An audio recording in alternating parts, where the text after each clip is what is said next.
You will have to pay, my poor friends.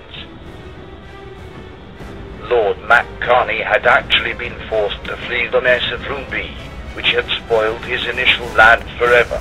Nowadays, the good men are still struggling against the beast, ridiculing him more and more openly and more effectively. Skirmishes are regularly led into his territory to aggravate the mess there and to provoke a real civil war in Room B, in which the gentleman would be very glad to intervene in the favor of Ryan. After the door is broken down and after the handle has felt on the floor, the objects are thrown down and things are kicked with the foot. This hobby is a psychological release for the gentleman.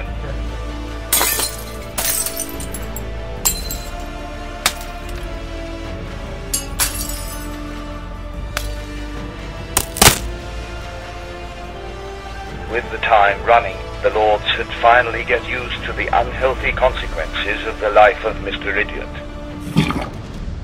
Their nights were most of the time disturbed by the nasty noises of the childish games and movie from the useless man.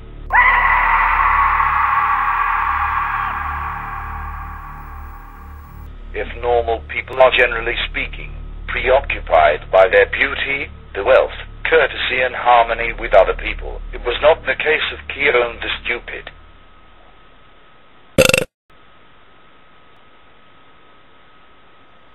No, his sources of preoccupation were to ensure that he was useless to anybody, disturbing normal life or bringing to the atmosphere his poor-minded influence of death and dark things. But what was the more ridiculous is that he thought other people would admire him for his particularity or be impressed. The idiot man was just very far from the truth. In order to study the specimen what they called Dirtysaurus calamitous, the gentleman decided to repertory the land gauge of this head of cock. It was in fact simple enough.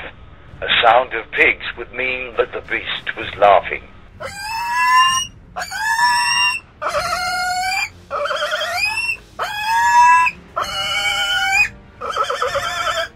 His only words were alike. Woord sits wa out seats, woord seats out suits, we are tits wa. A sound of southern insects like suey, suey, suey, suey would mean that he was also laughing. Once, Lord Shevin decided to implement a new law, according to which every shit belonging to the beast and found in the apartment would be thrown in a special place.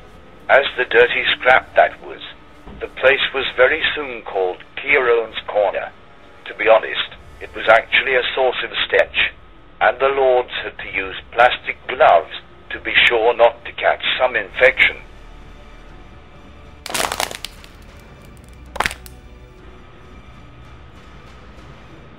While all those things were resorted to, the tiny dirty man was more and more silent. It was indeed a pleasure for the threesome of the gentleman and the Canadian fellow to see the beast as much marginalized. But this happiness wasn't sustainable. No more than 3 months after his arrival, the Canadian good man fled his position. It was thought by the lords that the poor fellow couldn't bear any more such an ordeal, but it is more probable that the beast had threatened the good Ryan to contaminate him with his very famous nose juice.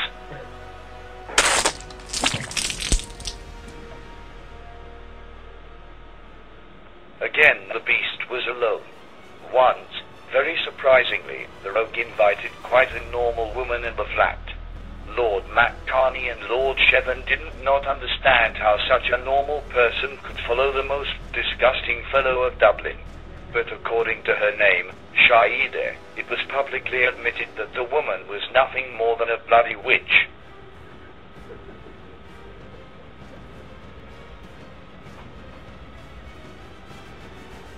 What happened at the end of April was to be the most unbelievable event of the whole beast history. A note was received from the accommodation office saying that a new man was to be sent in flat 120. This time, it is Lord McCartney, who played very strategically. He managed that the idiot rogue could not read the paper, so that he would not be prepared to the arrival of the new man.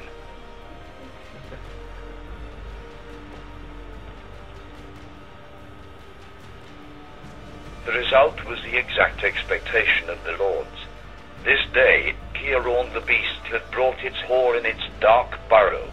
Around tea time, the good and well-mannered lords were very pleased indeed to welcome Dean. Dean was of course a good Irish from somewhere in Ireland.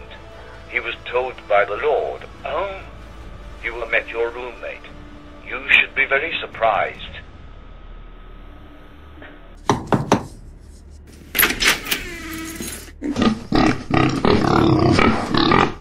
When he opened the door, the good Dean, who was not in any way prepared to that, had a real shock. There in the darkness, the beast and its dirty cadaver of female beast were actually mating as two sickly frogs above his proper bed.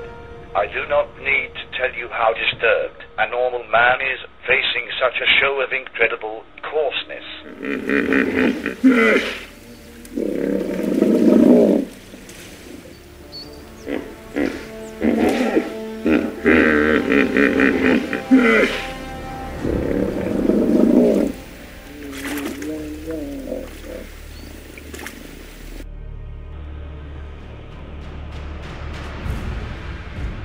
The lords immediately knew that they did not need to argue to recruit Dean, who joined immediately the alliance of gentlemen. Today, this episode seems to be the greatest victory ever, but the fate of Dean is a cause for concern indeed. So, to summarize all the history, it must be recognized that the alliance of the gentlemen has won a great and prestigious victory over the dirty world and its ugly servants, and have finally obtained a very acceptable situation. So if you find yourself in such an adventure against stupid people, just take example of them, and try to remain as noble as Lord McCartney and Lord Kearon.